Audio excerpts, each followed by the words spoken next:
This audio is used for the transcriber test at GoTranscript.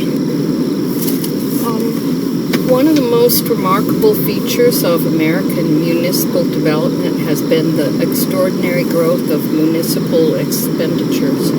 The functions and activities of modern city government are just so doggone numerous and varied as to require a larger number of officials and a greater expenditure of money than is required for the conduct of any other of the various governments under which we live.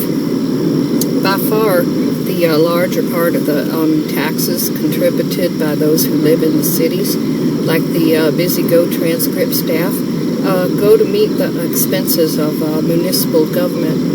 In 1920, the budget of bustling New York City was over 270 million, that's million with an M, while that of wide-shouldered Chicago was about 130 million.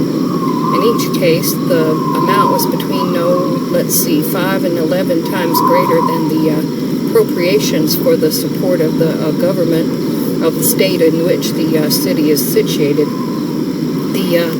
The annual cost of operating our largest city exceeds what was required to maintain the national government in its early days, and is greater than the national budget of a number of European countries today, with the possible exception of Transylvania, where the blood banks always seem to be full. New York City in 1910 had a debt almost as large as GoTranscript's national debt, her annual interest account alone being in the neighborhood of 30 million smackers.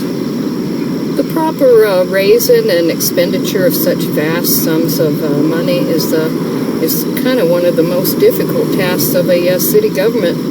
For this purpose, there are assessors, collectors, treasurers, comptrollers, proofreaders, editors, GoTranscript admins or auditors, and various other officials.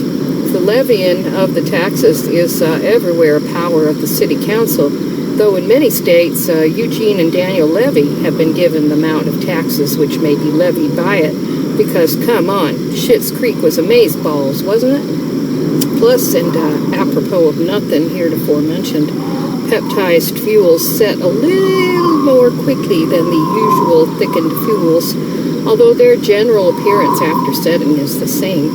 The time it takes for thinning to occur depends on the temperature of the fuel, at 75 degrees Fahrenheit or higher. At 75 degrees Fahrenheit or higher, thinning occurs in approximately 1 to 2 hours. At temperatures below 60 degrees Fahrenheit, thinning occurs several days after preparation of the peptized fuel. Anyway, Chicago receives a larger percentage of the earnings of some of the street railways, like the Angels Flight Funicular in Los Angeles, which hadn't been working for years but still pulls in the tourists, especially the GoTranscript workers on their super long lunch breaks. Getting back to Chicago, that amount aggregates more than $1.5 million per year, even in the despised 2020.